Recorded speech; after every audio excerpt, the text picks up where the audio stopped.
People are wondering why you don't join in. What's wrong with you?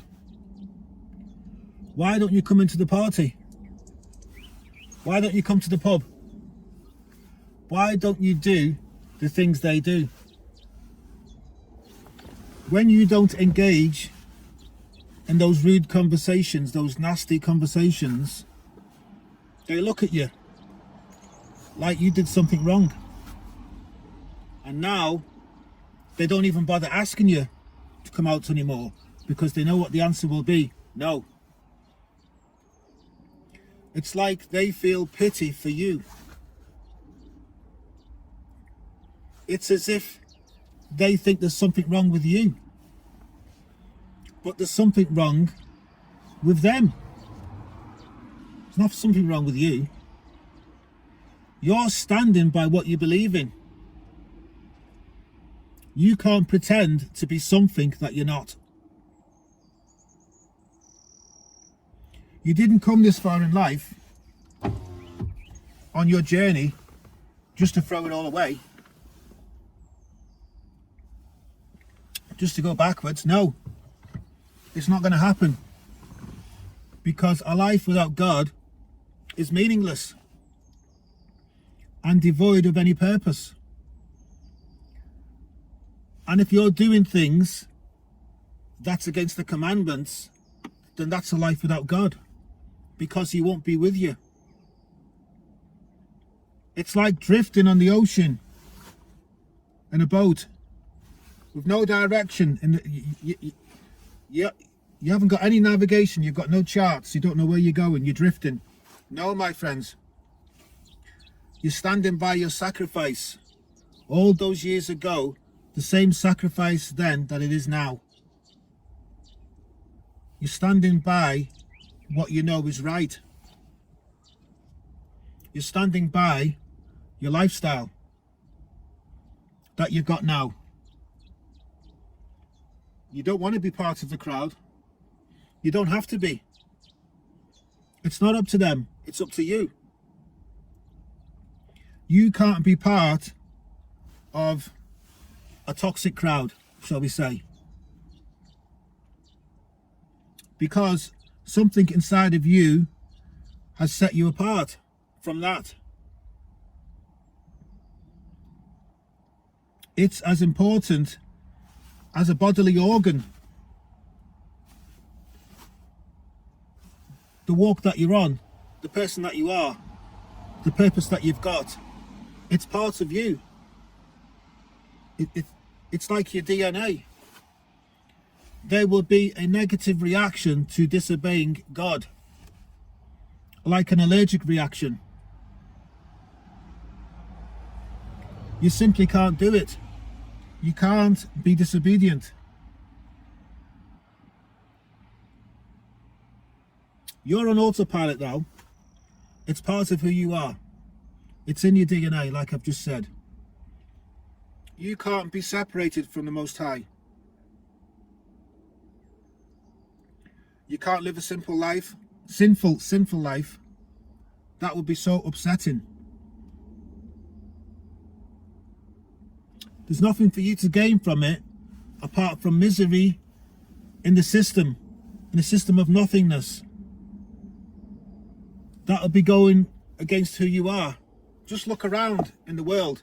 It's like misery of nothingness. That's not a part of your life. Every chosen one has a plan for their lives. It doesn't matter who tries to tell you, oh, come on, come for a drink after work.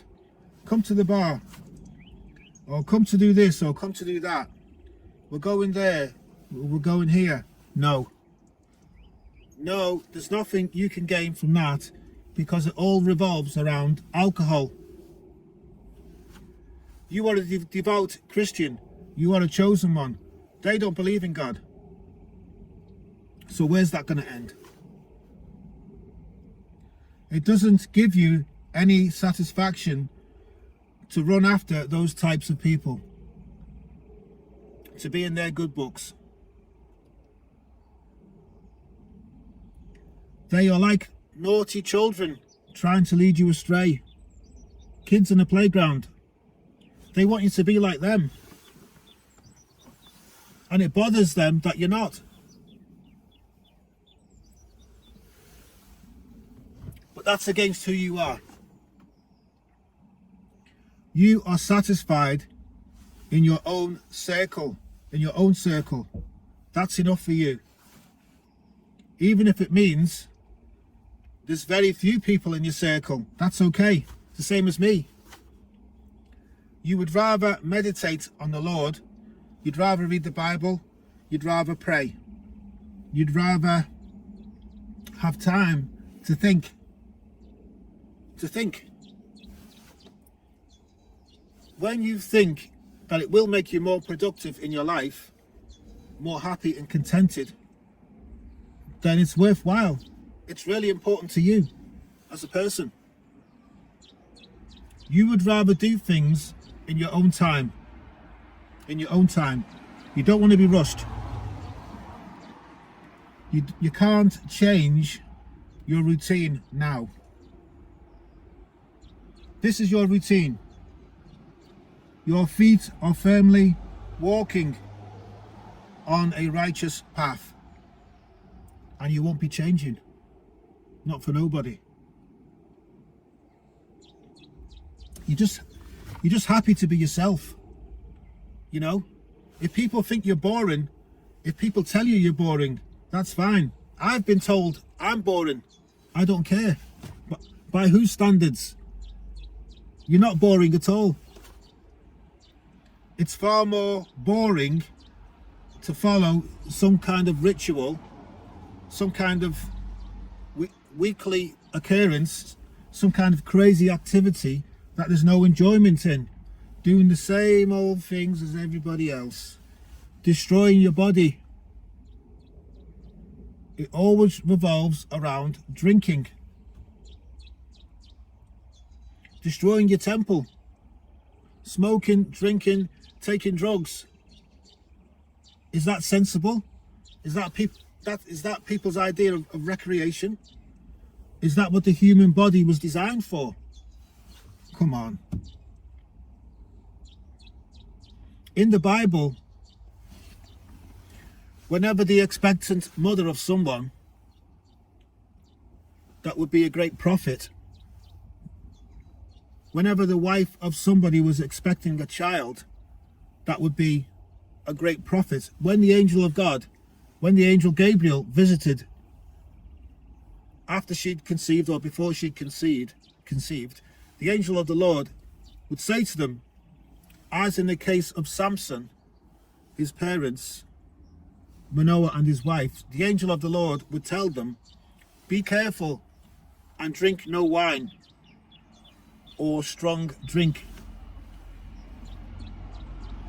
In the case of Elizabeth and Zachariah, the parents of John the Baptist, they was told the same thing by the angel Gabriel, the messenger of God. No wine and no strong drink. There's so many instances in the Bible where the Lord talks about abstaining from drinking wine. The Apostle Paul addresses being blameless and not being someone who is a drunkard in his letters to Timothy. When Noah planted a vineyard after the flood, his drunkenness had a very negative effect on his family because of his excessive drinking. Drinking is damaging. It's damaging to yourself. It's damaging to your family. If you want to please God, then regular drinking is not in accordance with a godly way of life. It doesn't matter if it's a social activity, you're joining in with a group. It's not in accordance with a godly way of life. I know some people will say, yeah, God made grapes, God made wheat, God made barley, so we're just making use of it. That's fair enough. In moderation, in the right circumstances. But we also have plants. If you want to talk about plants, we also have plants that makes cannabis and cocaine. So does that justify the use of those things? Plants? No. Because they are all mind-altering things. That leads into the devil's hands.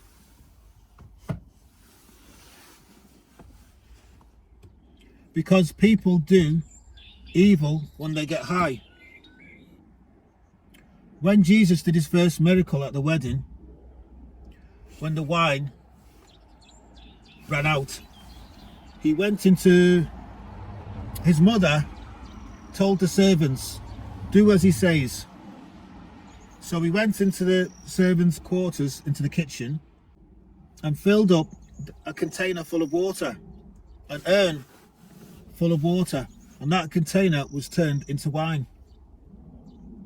In the correct circumstances, it's okay to have a glass of wine, like a wedding, special occasion, christening, even having a drip of wine at the communion for the sacrifice that he made for us. In praise and worship to God, if you want to do it in that way, in that manner, that is pleasing to him, because that represents his blood. I think there's only certain times, for me personally, when it's acceptable to drink, when it's appropriate, but not just as a form of recreation. No, not on a regular basis, not every week. Special occasions is okay. I can't remember the last time I had a drink. It's a shame for the young ones nowadays. They're into everything. They're into drink, they're into drugs, they're into everything. There's definitely an evil presence out there that's trying to destroy the lives of young people, trying to lead them astray. So many of them like to get drunk every week, like Friday and Saturday nights. It's crazy. They're just getting wasted, you know? Why has it become acceptable for this to happen? I'll tell you why. Because lawlessness is increasing, and alcohol is part of that. It leads to it. And Satan is responsible for the relaxing of the morals and the standards of the lawmakers and society. So now anything goes. Anything is accepted. Legalize this and lower the age of consent for that, and, you know, make this legal, relax the laws on this.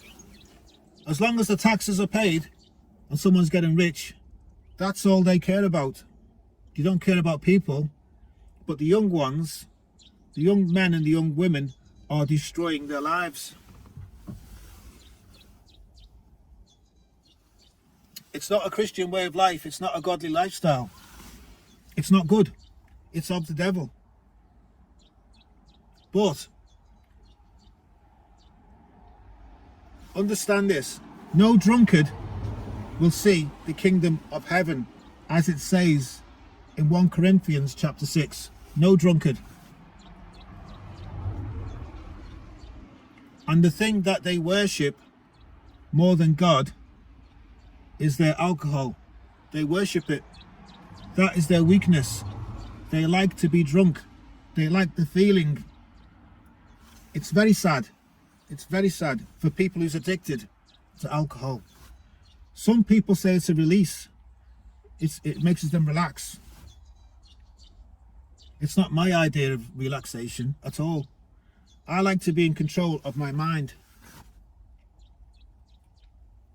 I remember when I had my own business, I employed one person who was actually okay at the job. He was good at the job, moving furniture. But he was a secret drinker. He'd come to work tired, yawning, smelling of alcohol on his breath. No matter how many ultimatums I gave him, he never listened. He never learned. He was right and I was wrong.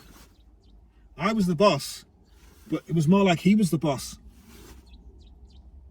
I'm sure he thought I was there for his own convenience.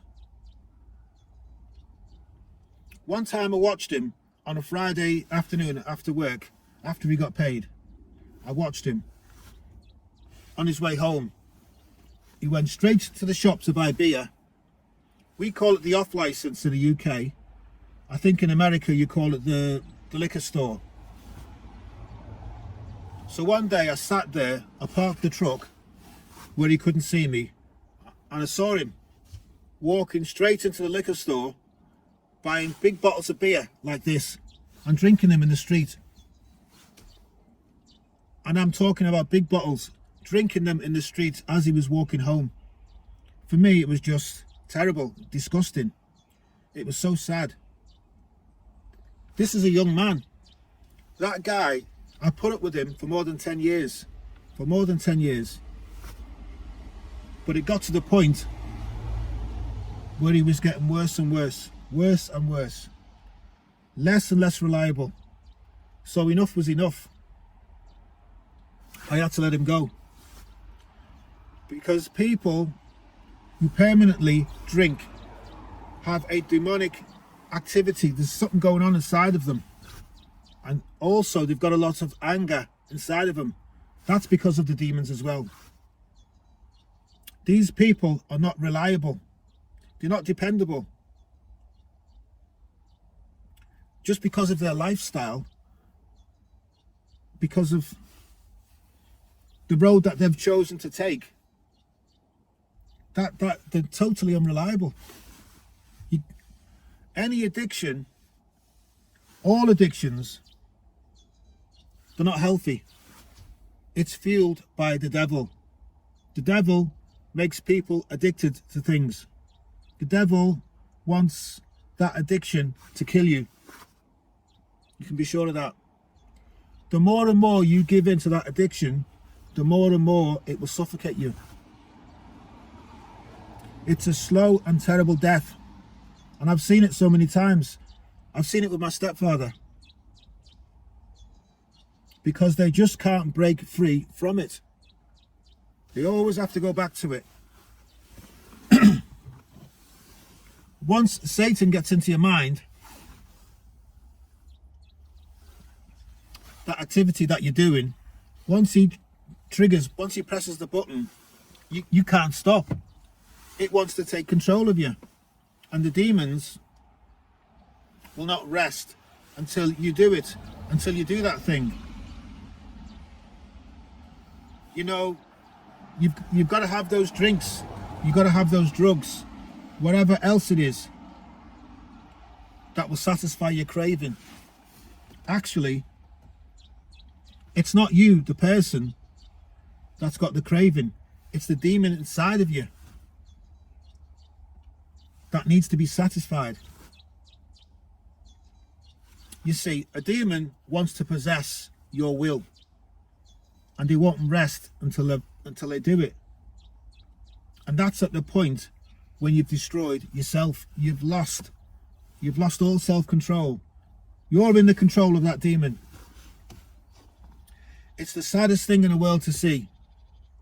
Someone who allows a demon to take complete control of them. It's like someone who's fallen in sinking sand, you know, sinking sand. No matter how you're trying to get out, you can't. You're making it worse, actually. This is a wicked and evil world. You have to be so careful. The temple of the body should never be destroyed. Self-destruction is what people are doing nowadays. It's a terrible thing. God didn't create people for that.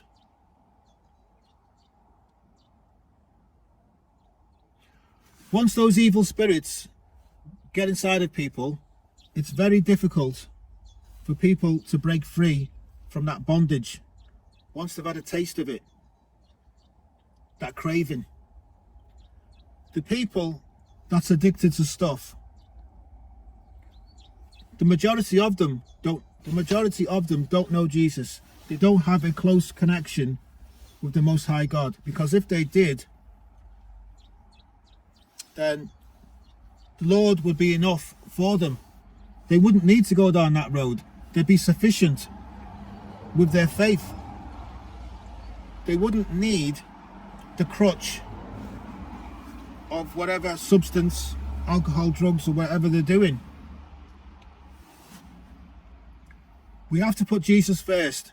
We can't allow ourselves to fall into any man-made or demonic traps, because there's so many distractions along the road, on that road, and it's very easy to fall by the wayside. Very easy. As long as you can stay strong and stay away from people who wants to distract you, who wants to lead you astray, you know, that's a good start. That's a good beginning. You're on the right track. People have to choose who they associate with very carefully. Sometimes we can be our own worst enemies, because no one forces us to do something. It's a weakness of man that falls into temptation. But we have to rise above. We have to remember, what are we here for? What are the chosen ones here for? You're not just here for a temporary high, for a temporary pleasures, temporary enjoyment. No, you're here for God. You are here for God. My friends, you will be rewarded in heaven. I'm so glad you was able to listen to this message. I know this message is going to help someone. I know it's not been a very long message. Sometimes the long, sometimes the short. But this message will help someone. For somebody who is addicted to something, for someone who's lost their own self-control, for someone who's fallen into a pit of dependency and addiction, this will be useful. Sorry if the subject is a bit gruesome, but these things have to be talked about, because it affects so many people. These things have to be talked about, especially at the beginning of a new year. Because at the beginning of a new year, people make resolutions. People decide, I'm going to stop this, I'm going to stop that. I wish people would make a resolution to turn to Jesus on January the 1st. There'd be so many people embracing the Lord Jesus into their lives. So many people, you know, that would be fantastic. But it's a good move in the right direction if you give up your alcohol or your drugs. You have to be able to give up those addictions and those cravings. Unless you do that, you're always going to be a slave. You're always going to be a captive. You're always going to be in bondage. You can see them running home. They can't wait so that they can have those drugs. They can have that alcohol. And it's just ruining their lives. It's terrible. Going to the bar, going to the club, it doesn't do any good. Not only that, not only are you abusing your body, but you're wasting your money. It's making you financially bankrupt. Those things never make you happy. It's just a temporary pleasure, temporary fix. You need the real pleasure. You need the real happiness. You need the long-term, complete happiness of following Jesus. Not just a quick fling with whatever you're doing.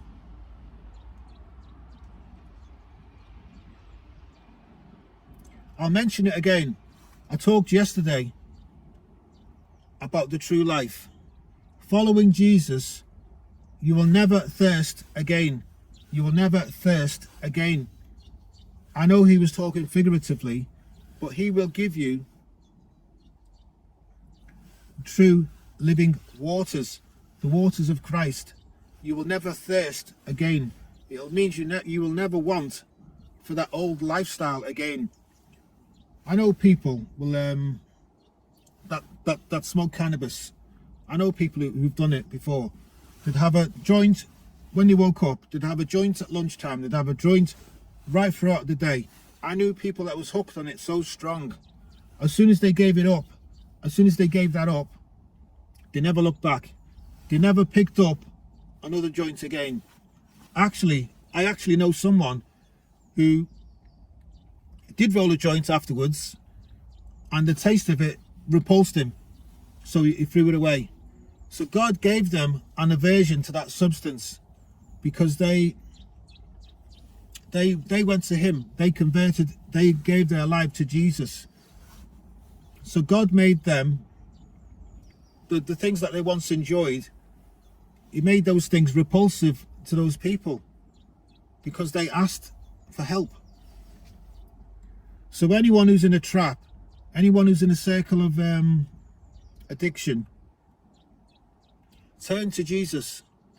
Turn to Jesus, because he has the power to set you free from your bondage, from your addiction and your torment. Because don't forget, that is Satan that wants you to stay trapped in a cycle of misery. You can't allow that to happen. You can't allow yourself to be trapped. Sorry if the subject is a bit gruesome, but this is real life. This has to be talked about, because we can't allow ourselves to go downhill. We can't allow ourselves to be hooked. This is the problem of the whole world today, the addictions of people. My friends, stay strong. Maintain your faith no matter what, because your faith will move all obstacles and impediments and cravings out of your way. Okay, my friends, have a great weekend. First weekend of the year. God bless you. Shalom. Bye-bye.